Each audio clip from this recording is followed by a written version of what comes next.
Fala pessoal, tudo bem com vocês? Bem-vindos ao Critico Filmes e hoje nós vamos falar aqui do seriado O Gambito da Rainha, ou como o pessoal conhece lá em Minas, Os Cambitos da Rainha.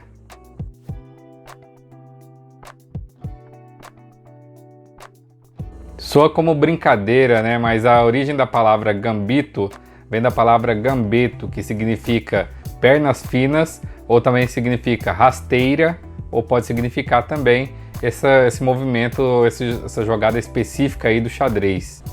Essa foi uma das produções mais assistidas aí da Netflix em 2020, um fenômeno mundial, e até alavancou aí a venda de jogos de xadrez, de livros sobre xadrez, de tudo sobre xadrez, por causa dessa série.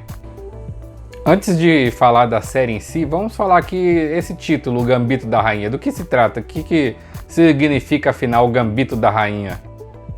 Então aqui vai uma pequena explicação para quem não conhece xadrez ou nunca jogou xadrez. Vou dar uma pequena explicação dessa jogada do Gambito da Rainha. O Gambito da Rainha, na verdade, pessoal, se chama o Gambito da Dama, porque os profissionais de xadrez não chamam essa peça rainha, né, de rainha, chamam de dama. Então seria o termo correto para essa jogada seria o Gambito da Dama.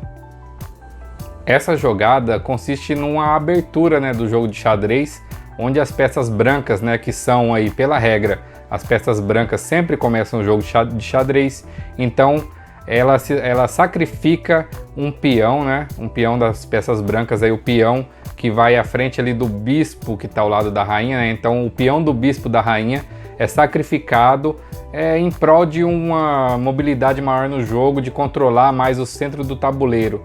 Eu vou mostrar para vocês aqui mais ou menos como é que funciona com algumas imagens. A abertura da jogada, então, na verdade, é feita com o peão da dama, né? O peão da dama se move aí para a casa D4, né? E após isso tem uma jogada das peças pretas aí, reflexiva, né? Em defesa aí para a casa D5.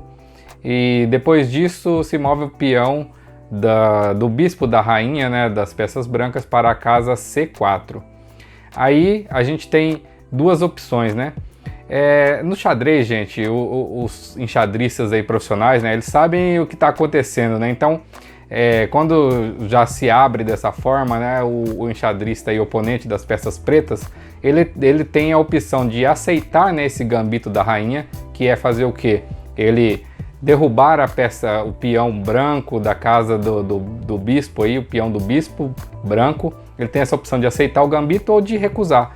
Se ele recusar, a gente chama de um gambito da rainha recusado, um gambito da dama recusado, e aí ele vai fazer outras jogadas defensivas com outras peças. Então o enxadrista, ele sabe onde ele está se metendo ali e ele tem essa opção, ou ele aceita ou não. Se ele aceita essa jogada e ele derruba o peão branco ali, o peão preto dele vai ser derrubado, e ali você vê que as peças brancas vão dominar um pouco ali no começo do jogo o centro do tabuleiro. Mas isso não quer dizer que as peças pretas estão perdidas, nada disso. Tudo isso já pode ser previsto pelo adversário aí das peças pretas, que pode fazer outros tipos de defesas e movimentações de ataque, já baseado já nessa abertura do gambito da dama.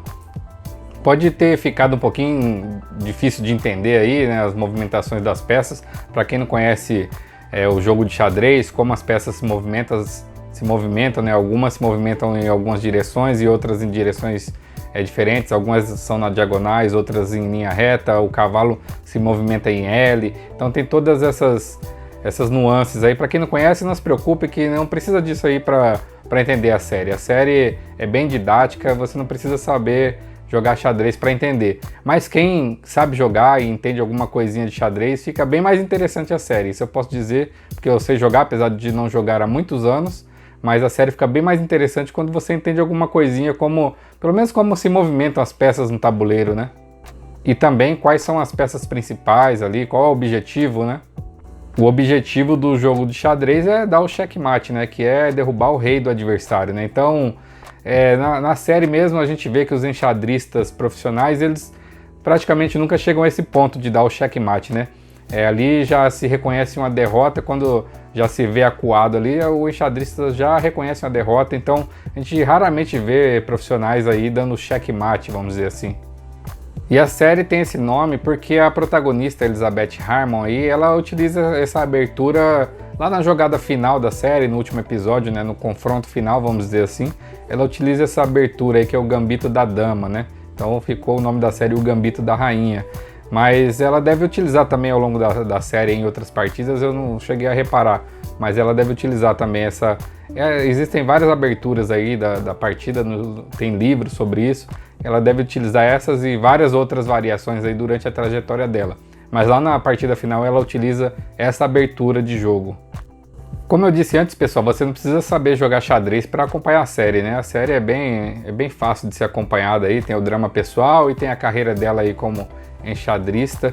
É como você assistir um filme aí de poker, de cassino, de qualquer outro tipo de jogo que talvez você não saiba jogar e você acompanha a história do filme ali normalmente. Mas fica bem mais interessante se você sabe pelo menos o objetivo do jogo, como as peças se movem mais ou menos, né? Então, cada peça do tabuleiro ali tem um tipo de movimento diferente da outra, né? Eu mesmo não jogo xadrez já tem muitos anos aí, mas eu lembro bem da sensação.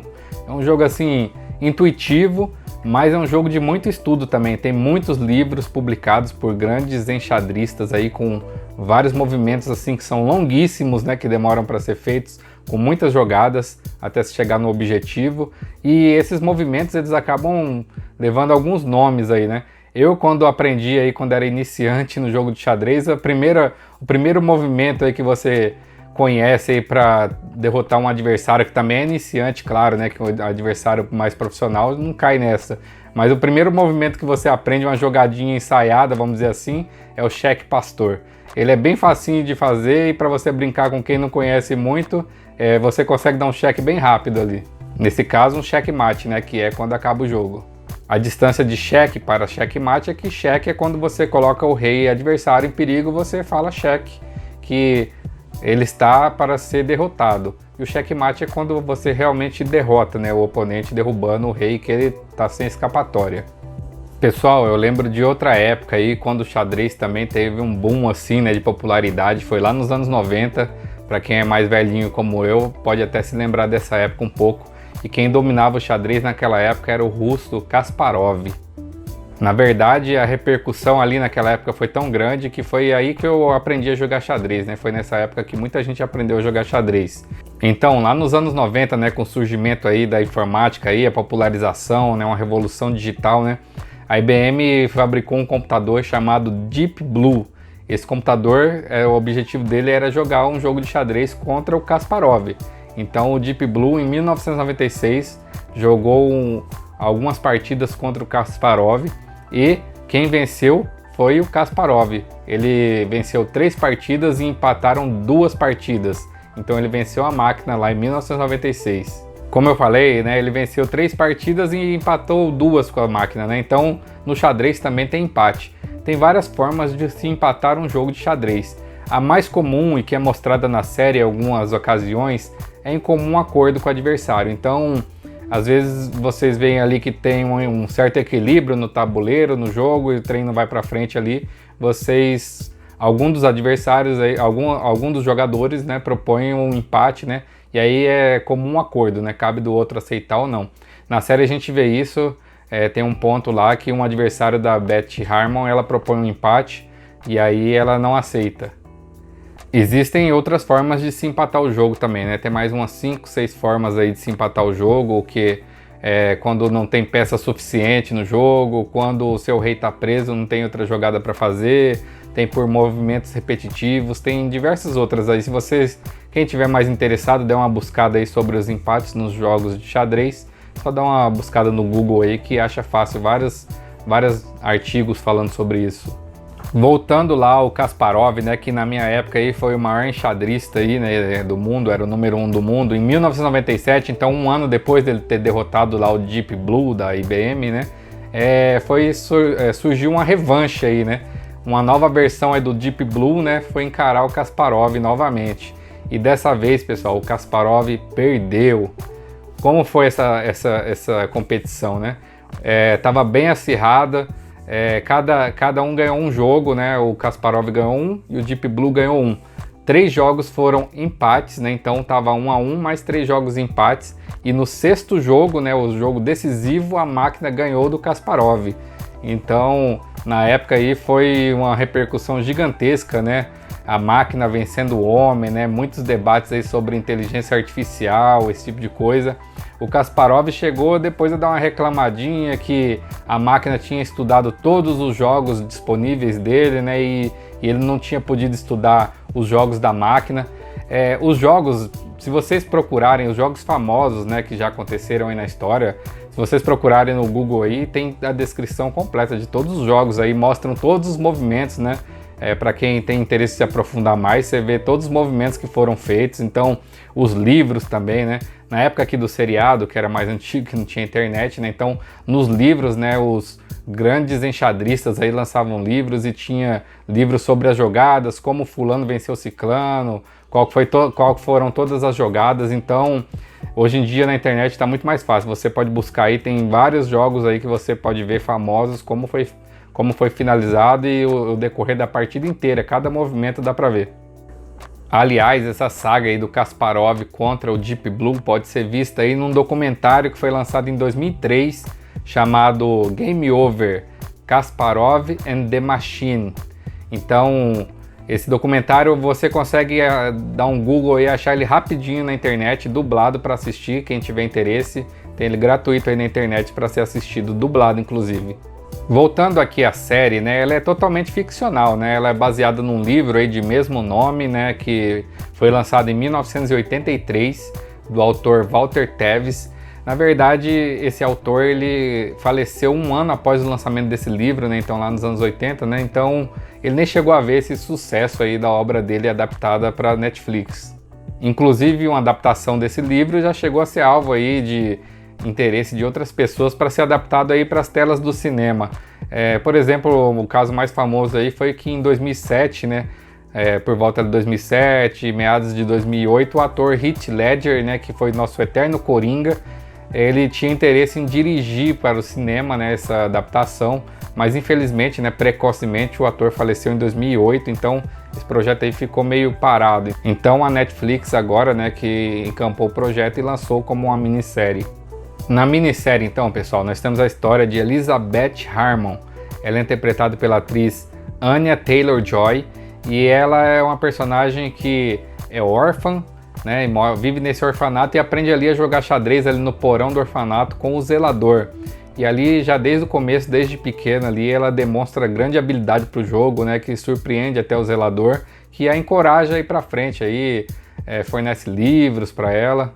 E ali do orfanato também vem o ponto mais pesado aí da série, que é o vício da Beth, né, em analgésicos aí. Então, lá no orfanato, por um período lá, era dado para as crianças analgésicos aí, para eles ficarem mais calminhos um pouco, né? Então ali ela começa um vício e depois disso, né, depois que ela sai do orfanato, ela também inicia-se aí num vício em álcool. Então, esses vícios aí vão permear a história da Elizabeth, né? Na verdade, ela acha que ela consegue transcender o jogo ali quando ela está sob influência dessas substâncias. Então ela mostra bem na série, ela vê o jogo no teto, né? Geralmente quando ela está na cama, ela vê as jogadas, e também antes de disputar os campeonatos, ela se sente menos ansiosa, né? Mais concentrada ao usar essas substâncias químicas. Então a série tem esse balanceamento entre uma genialidade aí, né, lógica para o xadrez e também entre essa parte do drama da vida dela, tanto de ser uma órfã ali, órfã, né, depois ela é adotada tal, mas uma coisa que dá mais ou menos certo, não dá tão certo, aí o vício dela em drogas, nesses painkillers, né, que o pessoal chama lá nos Estados Unidos, em álcool, e aí depois ela vai crescendo ali, né, amadurecendo, virando uma adulta ali, né, e esses dilemas vão seguindo ela durante a carreira dela como enxadrista, né, até o final da série aí, que a gente vai ver aí aquela superação, né, que a gente sempre vê nessas produções aí. Claro, a história é ficcional, mas ali tem várias referências ao mundo real aí, a vários enxadristas aí famosos, né, que foram muito bons aí em suas épocas, né, através de livros que ela que ela lê ali, mas a história realmente é ficcional. Há quem diga que alguns enxadristas aí que mereciam, né, constar ali na série como referência foram deixados meio de lado aí. Algumas situações da série às vezes podem soar um pouco clichê, né, como esse preconceito contra as mulheres, né, um jogo que na época aí era dominado por homens, né, acho que até hoje em dia é praticamente dominado por homens aí. Mas na verdade, a gente pesquisando um pouco mais aqui sobre o tema, a gente vê que a série pegou até leve nesse ponto, viu? Porque é muito pior do que aparenta ali na série. Ela podia ter explorado até mais esse tema, tem só no comecinho alguma coisa sobre isso, quando ela vai jogar a primeira vez num campeonato, o pessoal dá uma duvidada dela, mas na vida real mesmo, que eu dei uma pesquisada aqui, o negócio, o buraco é mais embaixo. Então o sexismo e o machismo permeiam aí a modalidade, né? Inclusive porque a história se passa também nos anos 60 e 70 ali, no auge aí desse tipo de comportamento aí dos homens, né? Hoje parece que deu uma melhorada um pouco, não sei, as mulheres me digam aí nos comentários o que vocês acham, mas naquela época realmente era muito forte, né? Ainda mais em áreas aí que eram dominadas por homens, né? Então uma mulher entrar ali era visto com muita desconfiança, né? Não levavam muito a sério, até perderem para ela e começavam a levar ela a sério. Pessoal, pelo formato aí de ser uma minissérie em apenas 7 episódios, né? A minissérie é perfeita aí para fazer uma maratona de fim de semana. Então aí tá também um dos grandes fatores de sucesso da série, né? Você consegue maratonar ali, é bem dinâmica, bem corrida, não tem muita encheção de linguiça. Eu acho bem interessante para fazer uma maratoninha de fim de semana aí, com o casal, com quem quer que seja, com a família. Tem uns temas aí, desse tema dela de drogas, mas não é tão pesado assim, também dá para maratonar aí com a família também. A ambientação de época é bonita, é bem feita, ela tem uma paleta de cores que eu particularmente achei um pouquinho exagerada, mas serve ali para marcar a época que a gente está falando, né, que a gente está vendo ali na tela. Então é bem ambientada a série. E também tem algumas decisões de vida ali que a Beth, né, às vezes a gente fica um pouquinho com raiva dela, mas isso é justificável ali na série pelo vício dela, pelos problemas que ela tem na vida aí de ter sido órfã, depois uma adoção aí mais ou menos bem sucedida, né? Mas a série tem aquele formatinho bem definido desse tipo de produção, né? Começa ali um início difícil, né, de vida difícil, depois no meio ali a protagonista vai se desenvolvendo, mas aí tem seus dramas pessoais, né, que eu já falei aqui do que. E aí no final tem aquela superação, né, todo mundo gosta de um final feliz, vamos dizer assim. Então a série tem esse formatinho que agrada ao público, não é tão ousado assim, mas eu gostei da série, foi legal de assistir, eu me diverti com ela. E para essa série ou minissérie, eu vou dar a nota de 3,5 estrelas. Então, para não ficar nem lá nem cá, vou ficar na metade aí. Não foi uma obra assim sensacional, mas foi bem divertida. 3,5 estrelas, quase chegou no 4 ali, mas eu vou dar 3,5, que eu acho que tá de bom tamanho para a série. Então, pessoal, vou ficando por aqui. Se inscrevam no canal, que é a única coisa que eu peço, se inscrevam no canal. Se vocês gostarem aqui desse vídeo, comentem, me digam o que acharam da série. Tá um vídeo um pouquinho atrasado, a série já foi lançada já tem um tempinho, mas eu vou fazendo aqui quando dá para vocês esse tipo de vídeo aqui de comentário. E vamos ver se depois aí desse feriado a gente consegue colocar com mais frequência aqui os vídeos no canal, tá bom? Então fiquem com Deus aí, grande abraço e até a próxima. Valeu!